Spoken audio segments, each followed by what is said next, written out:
a aproveitar para repetir o que eu falei no domingo passado, perdão, na quinta-feira passada. Nós terminamos o estudo de Efésios e agora nós vamos iniciar uma série de aulas aqui sobre algumas palavras, alguns termos que a Bíblia nos mostra que, quando a gente tem uma compreensão dele, ajuda a gente a ter um entendimento melhor da palavra de Deus, porque são termos que se encontram na palavra de Deus ou doutrinas que são extraídas da própria palavra. O primeiro termo, irmão, que a gente começou a estudar já desde da quinta-feira passada foi justamente a doutrina da revelação. E hoje, dando continuidade à nossa segunda aula, que nós vamos falar sobre a doutrina da revelação geral, mas antes eu gostaria de orar com vocês, como a gente sempre faz nos nossos estudos. Vamos curvar nossas cabeças. Senhor nosso Deus, nós estamos nesse momento para estudarmos a Tua Santa Palavra. Peço a Ti graça, Senhor, para que eu possa ensiná-la com fidelidade, Senhor, que eu possa ser compreendido pelos meus irmãos e que eles possam, em nome de Jesus, Te aprender, Senhor, e ter a sua vida influenciada pela Tua Santa Palavra. Me coloco em Tuas mãos, Senhor. É isso que eu oro e Te agradeço em nome de Jesus. Amém. Irmãos, eu gostaria de iniciar o nosso estudo fazendo uma pergunta. Toda quinta-feira a gente faz isso.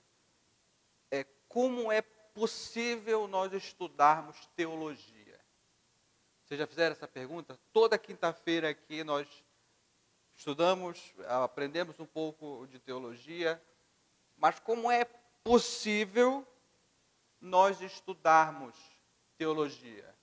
Porque o próprio nome teologia nos mostra algo que parece impossível de fazer. Por quê? Porque teologia é a junção de duas palavras que significa teo, que significa Deus, e logia, que significa estudo. Então, numa tradução bem simples, a teologia seria estudo de Deus. Mas aí vocês vão lá e me respondem uma coisa: é possível nós estudarmos a Deus? Nós podemos, por exemplo, pôr Deus num laboratório e analisar Ele. Nós podemos falar assim: Deus, sente aqui agora que eu vou estudá-la. A gente pode fazer isso? Então veja, como é que nós podemos estudar teologia se o objeto, eu sei que não é uma palavra apropriada, né? Mas como é que nós podemos estudar teologia se o objeto do nosso estudo está muito acima de nós? Vocês já pararam para pensar nisso? Como é que nós vamos estudar teologia se quem nós estudamos está muito acima da nossa compreensão?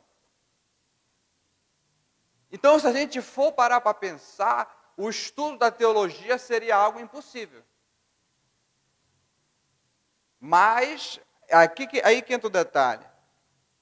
De fato, seria algo impossível se Deus não tivesse revelado a nós. Então, consegue compreender? Seria algo impossível se Deus não tivesse revelado a nós.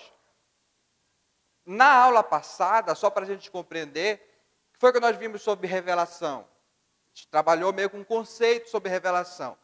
Então, revelação seria Deus, no ato de graça, falando de si mesmo ao homem, numa linguagem onde o homem pudesse compreendê-lo. E que sem essa revelação, nós jamais teremos conhecimento de Deus. Deu para entender? Então, revelação é Deus, no ato de graça, falando de si mesmo ao homem, numa linguagem compreensível, de um modo que sem essa revelação nós jamais poderemos conhecer a Deus. Então, irmãos, respondendo à nossa pergunta do início, nós não estudamos a Deus em si, por assim dizer, nós não estudamos a Deus na sua essência, se é que nós podemos falar assim, mas nós estudamos na teologia, nós estudamos aquilo que Deus revelou de si mesmo. Ou seja, para quem estuda teologia, nós estudamos aquilo que Deus falou de si mesmo. É óbvio que a gente não vai saber tudo sobre Deus. Por que a gente não vai saber tudo? Porque Deus ele é infinito. Deus ele não... Seria impossível Deus revelar para a nossa mente finita tudo sobre si. Mas essa revelação que Deus deu sobre si, que é pouco, mas essa revelação que Deus deu de si, ela é suficiente, ela cumpre o seu propósito. Amém? Ela cumpre o seu propósito. E dentro do próprio estudo da teologia, nós dizemos que Deus ele se revelou de duas formas. Uma é a revelação geral e a outra é a revelação especial. Então hoje aqui, conforme eu falei, nós vamos estudar sobre a revelação geral ou a revelação natural. E os pontos, irmãos, que a gente vai destacar do nosso estudo de hoje, nós vamos abordar alguns aqui. Primeiro será sobre o que é revelação. Segundo, nós vamos falar sobre a clareza da revelação geral. Terceiro, nós vamos falar sobre o alcance e a suficiência da revelação geral. O nosso quarto ponto, nós vamos falar sobre a resposta humana a essa revelação geral. O nosso quinto ponto, nós vamos falar sobre qual é a reação de Deus a essa resposta que o homem dá em relação à sua revelação. E o nosso sexto e último ponto é sobre a insuficiência da revelação geral.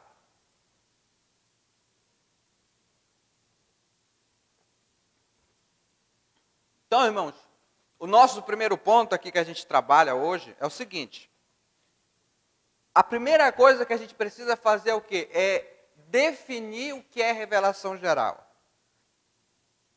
Então, revelação geral, é aqui vocês acompanhem comigo. Revelação geral é o ato de Deus revelar a si mesmo por meio das coisas criadas. Bem? E também na própria consciência do ser humano. Ou seja, na própria consciência do homem está posto um padrão moral. Amém? Tem um padrão moral, todo ser humano tem um padrão moral em si. Ainda que esse padrão seja imperfeito por causa da queda, por causa do pecado. Então, a revelação geral, em outras palavras, consiste no seguinte: que Deus se revelou por meio das coisas criadas. Está dando para entender? E a existência de Deus ela é tão certa, mas tão certa, que a Bíblia ela nem se preocupa em provar a existência de Deus. Ela nem se dá o trabalho de pôr uma justificativa dizendo que Deus existe. Qual é a primeira declaração da Bíblia? Gênesis 1, verso 1. No princípio, Deus. A Bíblia ela não se preocupa em provar a existência de Deus. Ela apenas afirma. No princípio, Deus. E tudo que decorre depois disso, tudo que é descrito depois, é uma expressão da vontade e do caráter de Deus.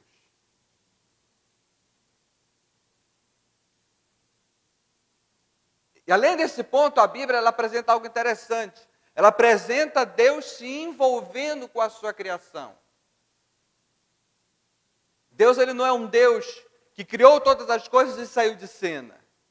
Não, a Bíblia aparece Deus como se envolvendo com a sua criação, com aquilo que ele criou. Mas apesar dele se envolver com a criação, ao mesmo tempo ela afirma que ele é diferente, ele é distinto da criação. Ele não é o mesmo que a criação. E o que isso significa?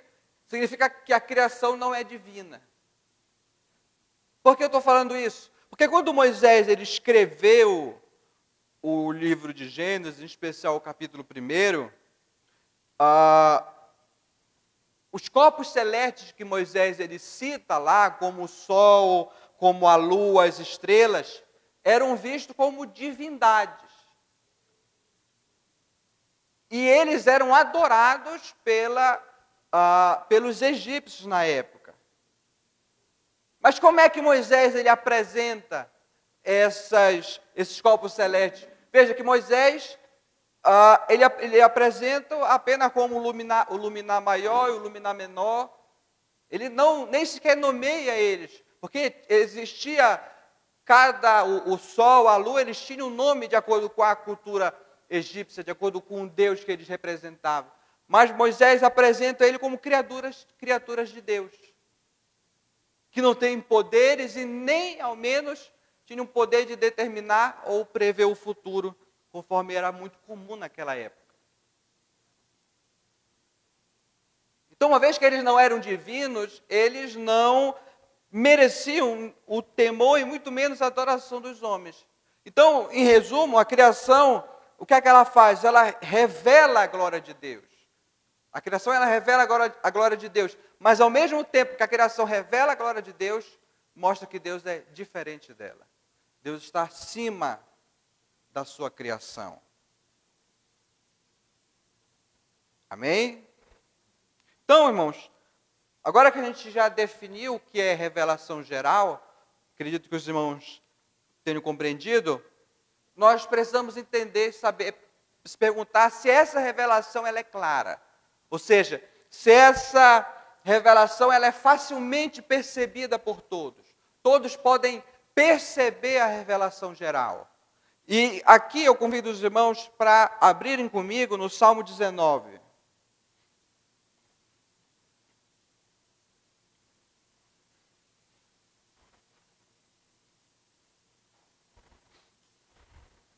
Você pode abrir comigo no Salmo 19?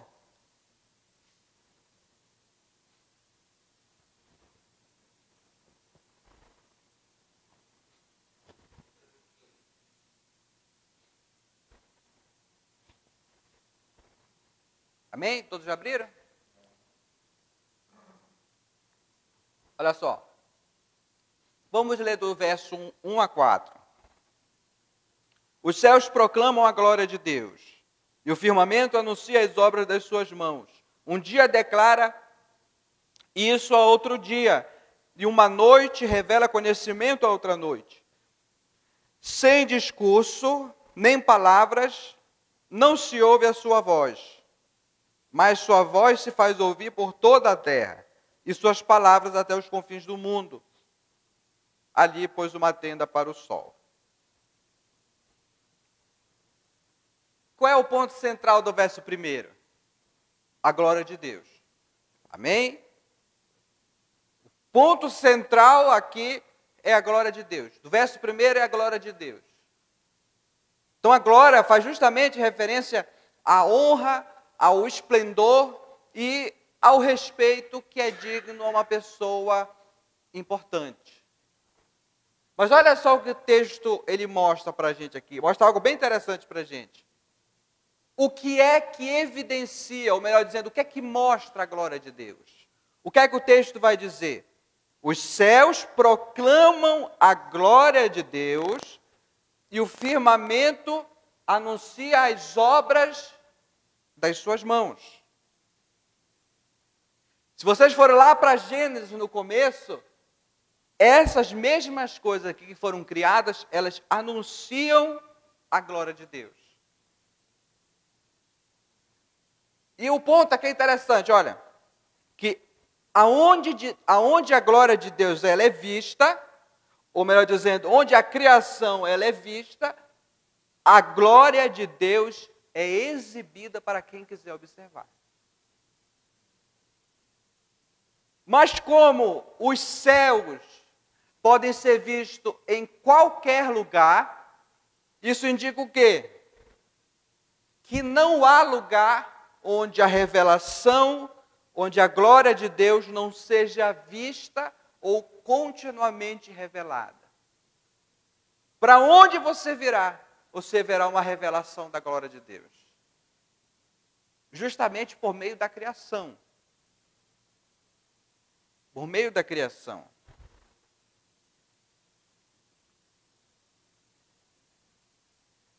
E o verso 2 aqui, que ele diz, olha, um dia declara isso a outro dia, e uma noite revela conhecimento a outra noite. Seria mais ou menos assim, é como se a segunda pregasse para a terça pregasse para a quarta pregasse para a quinta. Então, a criação é uma pregação da glória de Deus. A criação, ela prega sobre a glória de Deus. E o que isso nos mostra? É que todos têm consciência da revelação de Deus. Todos têm consciência da revelação de Deus, da revelação da glória de Deus na criação. Todos têm essa consciência. Olha o verso 13 e 4. Sem discurso nem palavras, não se ouve a sua voz, mas sua voz se faz ouvir por toda a terra, e suas palavras até os confins do mundo. Todos têm consciência da revelação de Deus. Isso aqui nos conduz ao nosso terceiro ponto, que é sobre o alcance e suficiência da revelação geral. Agora, veja comigo Romanos 1.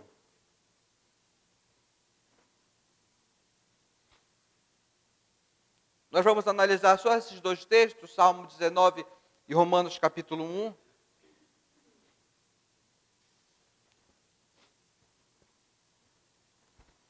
Abriu Romanos capítulo 1?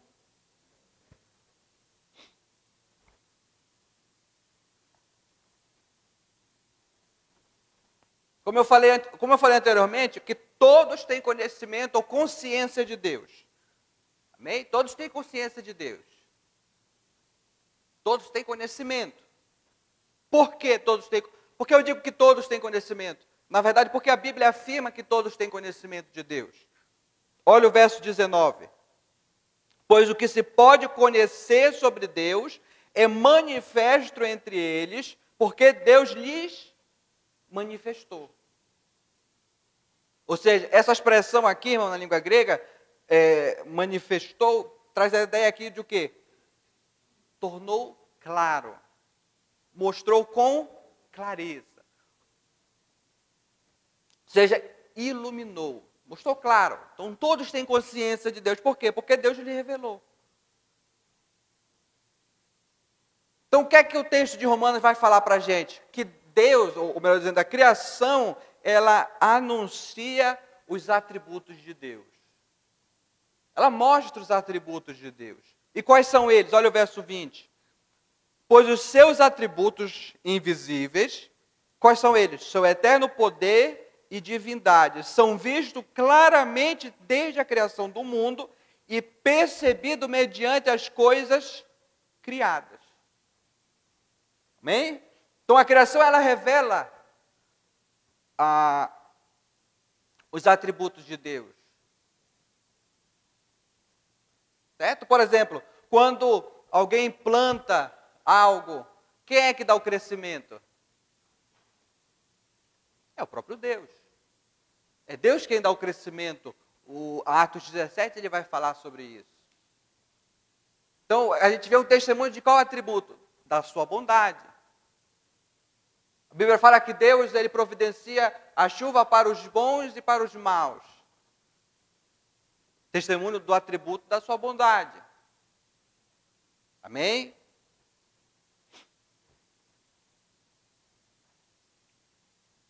E além do mais, irmãos, continuando aqui, Deus, ele não se revela somente na criação,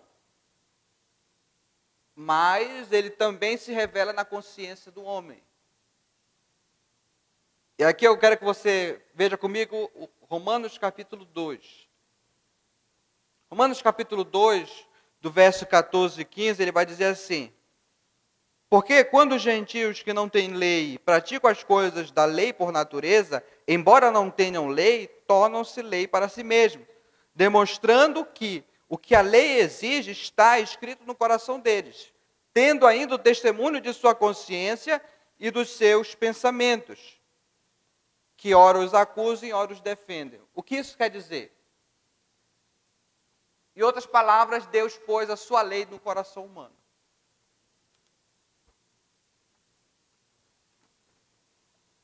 Deus pôs a sua lei no coração humano. Lá, que leis são essas? Os 10 mandamentos. Deus colocou isso no coração humano. Se vocês pararem para observar que todo ser humano, mesmo aquele que não crê em Deus, todos têm uma consciência moral. Todos têm uma consciência de certo e errado. E observando com atenção, você observa que é um padrão universal. Todo mundo sabe que matar é errado. Todo mundo sabe que roubar é errado. Então é uma consciência moral que Deus ele implantou no coração do ser humano. Amém? Então todos têm uma consciência de certo e errado. Mas só o que é que o homem faz com essa revelação? Qual é a resposta do homem a essa revelação? O que é que o ser humano faz com essa revelação? É o que nos conduz ao nosso quarto ponto. O que é que a gente aprende? Que a revelação de Deus ela é clara, a revelação geral de Deus ela é clara, ela está disponível a todos,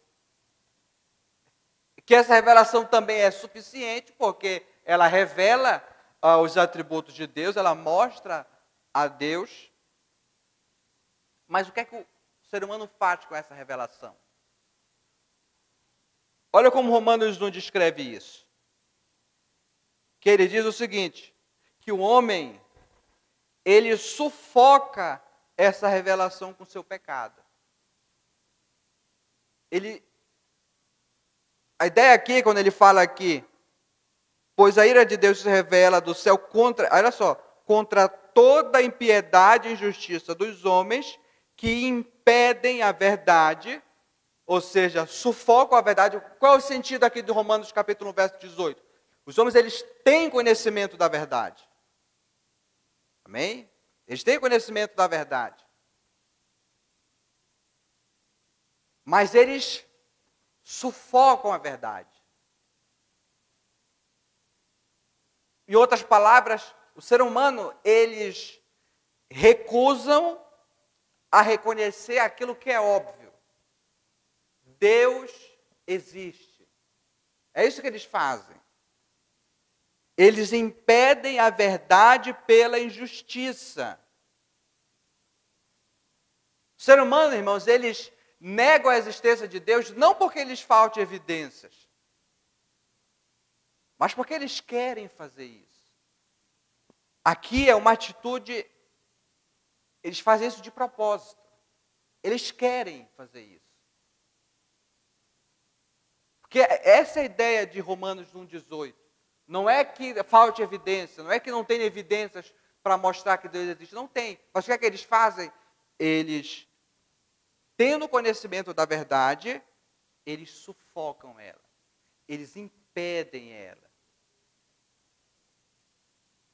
Então, de certa forma, eles preferem, tendo a consciência, porque a consciência deles testemunha, a criação testemunha a favor da existência de Deus, mas eles escolhem não querer crer em Deus. Estão conseguindo entender? O ser humano, ele escolhe não crer em Deus.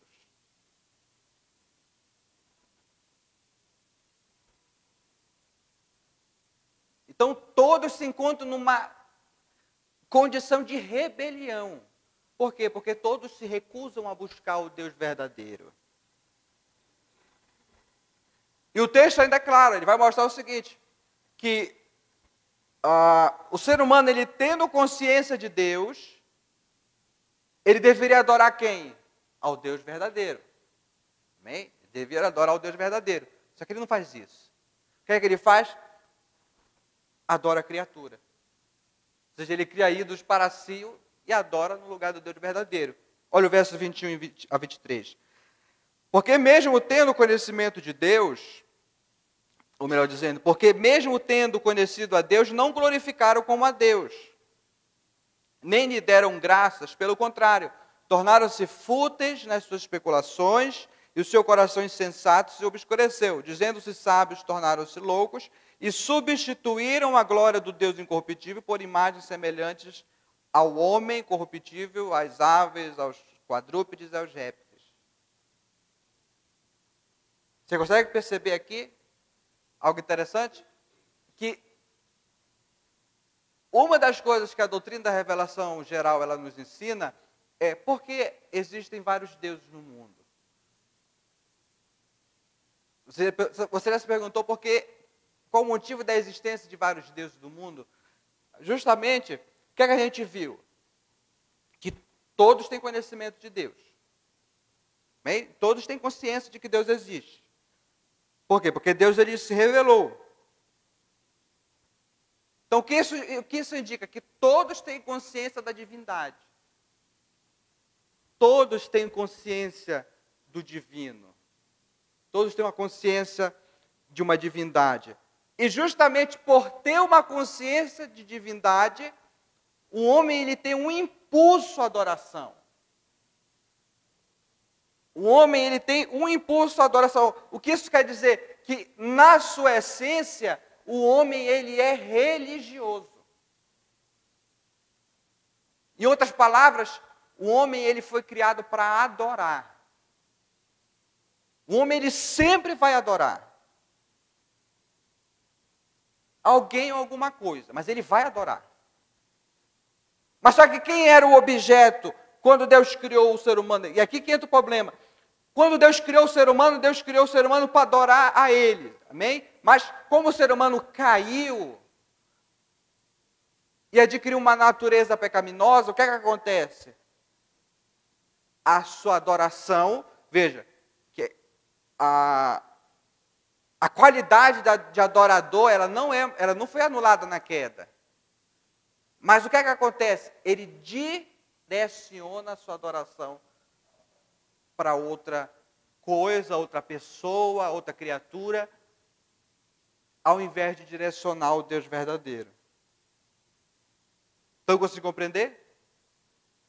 Então, todos têm consciência de Deus.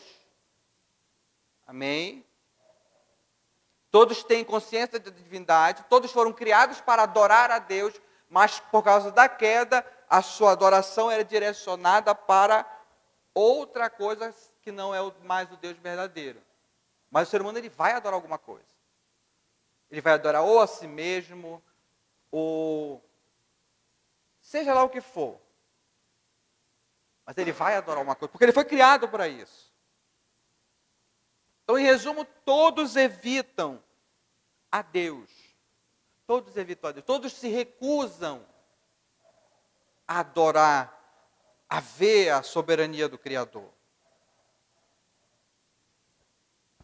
Então, consegue compreender? E qual é a reação de Deus diante de tudo isso? Isso vai nos levar ao quinto ponto.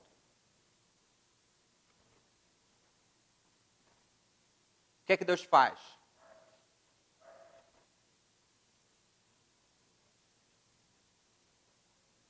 A reação de Deus, irmãos, diante do que o homem fez com a sua revelação, ela é descrita no verso 18. O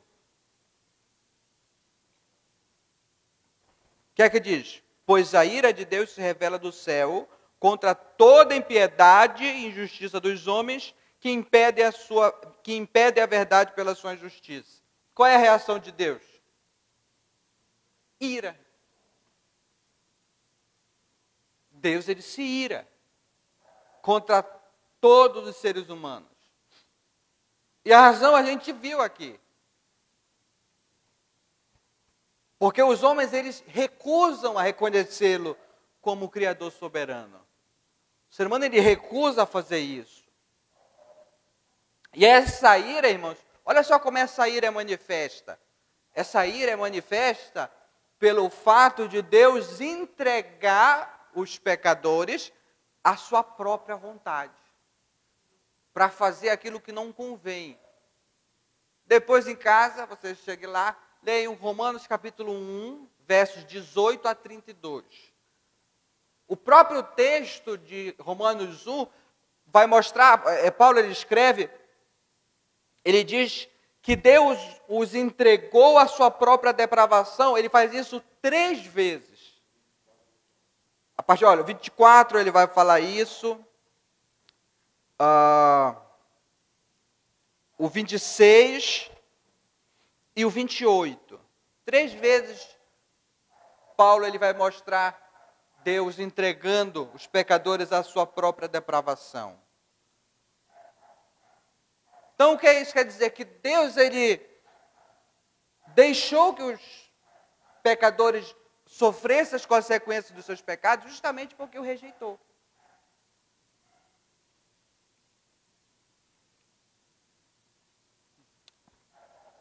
E isso aqui, então, irmão, vai nos conduzir ao nosso 6º e último ponto, que é a insuficiência da revelação geral. Mas assim, olha só. No começo, um pouco antes, eu falei o seguinte, que a revelação era suficiente. Eu falei isso, e agora eu estou falando que ela não é suficiente. Então, será que eu estou me contradizendo? Olha só. A revelação, irmãos, geral, ela mostra o Deus Criador. Ela é suficiente no sentido de que ela revela a Deus, o Deus Criador. Ela revela que existe um Deus que criou todas as coisas. Amém?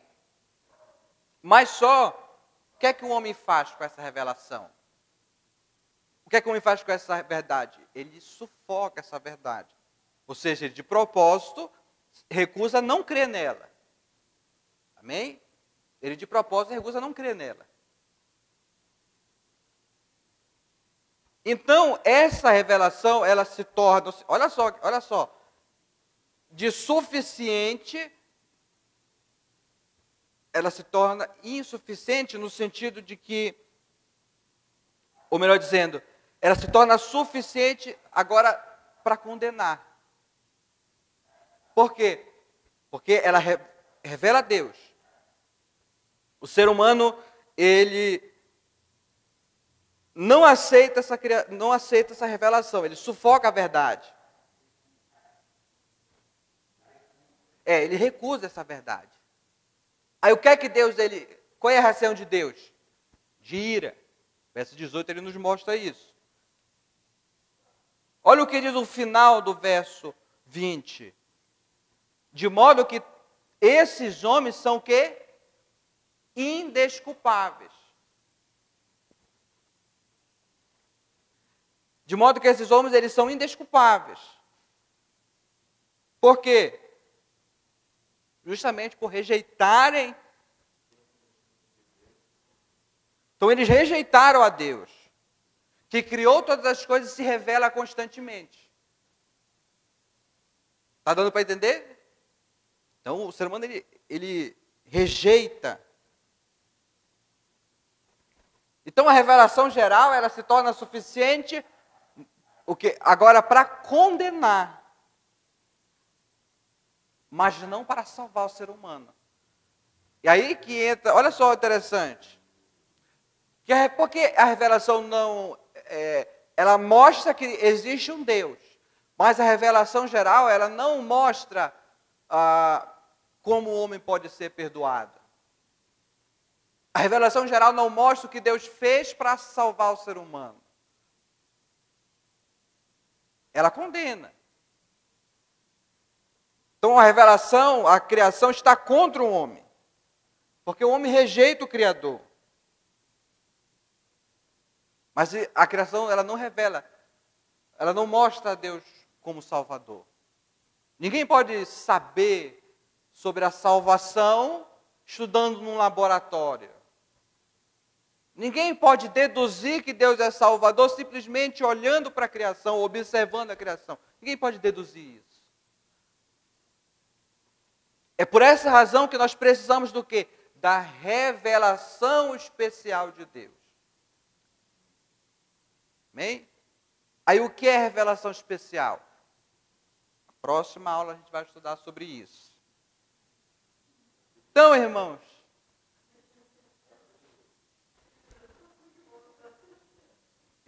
olha só. De um resumo que a gente viu aqui, sobre a doutrina da revelação geral, é que Deus falou e fala a todas as pessoas por meio das coisas criadas. Então a criação, ela fala sobre Deus. Ela dá testemunho de Deus. A criação, ela comprova a sua existência. Mas o homem, ele recusa aceitar. De propósito, ele recusa aceitar que Deus existe. Conforme Romanos 1,18 fala, ele sufoca essa verdade. E aqui, irmãos, a gente pode responder uma pergunta que de vez em quando, talvez até com frequência, ela é feita, um questionamento que ela é feito. Sobre aquelas pessoas, só para a gente entender o contexto. Nós somos salvos pela pregação do Evangelho. Amém? Para a gente ser salvo, nós precisamos que o Evangelho seja pregado a nós. Então, como é que fica aquelas pessoas que nunca tiveram contato com ele? Aquelas pessoas que nunca ouviram o Evangelho. Que moram num lugar distante, por assim dizer. Será que elas serão salvas?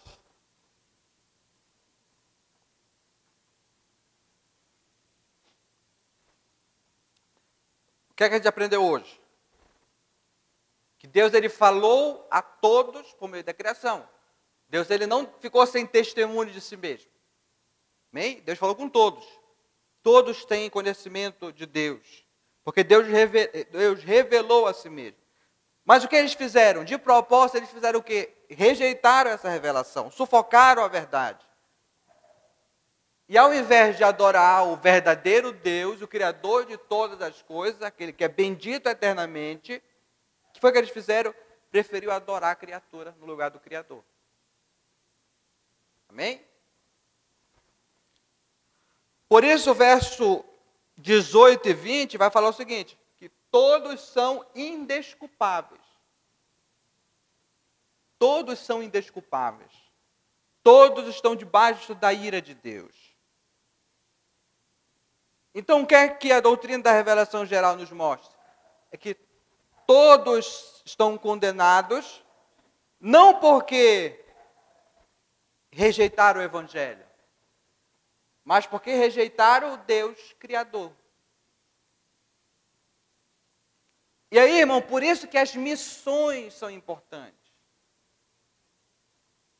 Por isso que as missões são importantes, porque os missionários, eles levam o Evangelho justamente a essas pessoas que estão em locais isolados, para que elas conheçam o Evangelho de Jesus Cristo e sejam salvas da ira de Deus.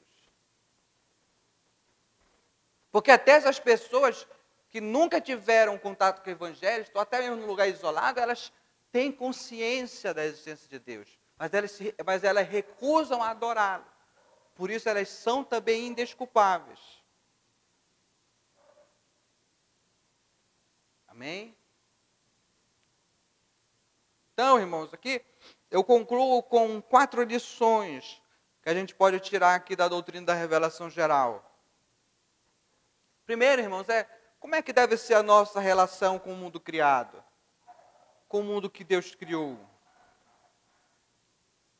Talvez por conta de uma compreensão equivocada acerca da criação e desses assuntos que a gente viu hoje, muitos cristãos, eles querem ver a Deus, ouvir a voz audível de Deus, ver a Deus em sonhos e revelações, mas poucos percebem que quando a gente olha a criação, as coisas criadas, o céu, as árvores, o mar, o rio. Nós somos conduzidos à grandeza de Deus. Nós podemos testemunhar a sua soberania, o seu poder, a sua sabedoria, a sua inteligência. Então, todo dia nós nos deparamos com um testemunho de Deus da criação. E isso, irmãos, deve nos conduzir a adorá-lo, a louvar, a glorificar a Deus como nosso Criador. Às vezes, quando a gente se depara, olha a imensidão dos céus, a gente se depara, a gente consegue perceber a grandeza de Deus. Segundo, a segunda lição também, que justamente por causa dessa revelação geral, um cristão ele pode se envolver em pesquisas científicas. Porque agora ele tem uma consciência de que Deus se revelou na criação. Agora ele pode estudar a criação. Interessante que muitos cientistas no passado, eles criam em Deus. Até mesmo eles eram cristãos. E olha só, que eles se envolveram no estudo da química, da física, da biologia, justamente porque entenderam que pudesse ser conhecido e estudado. Deus ele criou um mundo que pode ser conhecido e pode ser estudado. Então, por isso que um cristão ele pode se envolver nas pesquisas científicas, por assim dizer. Nossa terceira lição que a gente pode aprender aqui é que o cristão ele deve buscar ou pode buscar uma educação mais completa e ampla, que não inclua somente o ensino religioso. Ter um conhecimento mais amplo das coisas. Alguns séculos atrás, muitos pastores, além do conhecimento teológico, eles tinham um conhecimento de, por exemplo, matemática, física, os conhecimentos gerais, medicina, química, física, biologia. Mas olha só que interessante, que eles não somente aprendiam isso, mas eles ensinavam as suas congregações. Justamente por conta de uma consciência da revelação geral de Deus. E qual era o objetivo disso? Eles queriam preparar as pessoas para exercerem tudo aquilo que fossem chamadas para fazer de um modo excelente. Amém? Então eles ensinavam sobre política, direito e por aí vai. E o nosso quarto e último ponto, ou melhor dizendo, nossa quarta e última lição, nós devemos usar a revelação geral de Deus como ponte para o evangelismo. Então, o que seria usar a revelação geral de Deus como ponte para o evangelismo? Foi isso que Paulo ele fez aqui. Se você observar também em Atos 17, se você puder ler em casa depois. O que é que você vai fazer? Como é que eu posso usar a revelação geral como ponte para o evangelismo? Mostrando às pessoas que Deus criou todas as coisas. E mostrando também, ao mesmo tempo, que elas rejeitam essa revelação de Deus na criação. E por isso elas se encontram debaixo da ira de Deus. E ao fazerem isso, o que é que vocês, não digo o que é que vocês podem fazer, mas o que vocês devem fazer é apontá-las para Cristo. Que Cristo é o único que pode nos livrar da ira de Deus. Cristo é o único que pode nos livrar da ira de Deus. Então você vai chamar essas pessoas ao arrependimento da sua rebelião e a crerem no Senhor Jesus Cristo, a fim de que sejam perdoados de seus pecados e da sua rebelião e serem salvos. Amém? Então, irmãos, esse foi o nosso estudo de hoje. Eu convido os irmãos a curvarem as suas cabeças para nós orarmos. Senhor nosso Deus, eterno Pai, nós queremos te agradecer, Senhor, por essa oportunidade que nós tivemos de estudar a tua santa palavra. Peço a ti, na bondade que há em teu nome, que nós possamos guardar o teu ensinamento, Senhor, aquilo que tu nos mostra em tua santa palavra, para que a gente possa te adorar em nome de Jesus. Que cada irmão que me acompanhou, tanto pela internet quanto presente, quando possam ter sido abençoados, Senhor, e ser edificados na sua fé, em nome de Jesus Cristo. É isso que eu oro e desde já te agradeço, em nome de Jesus. Amém.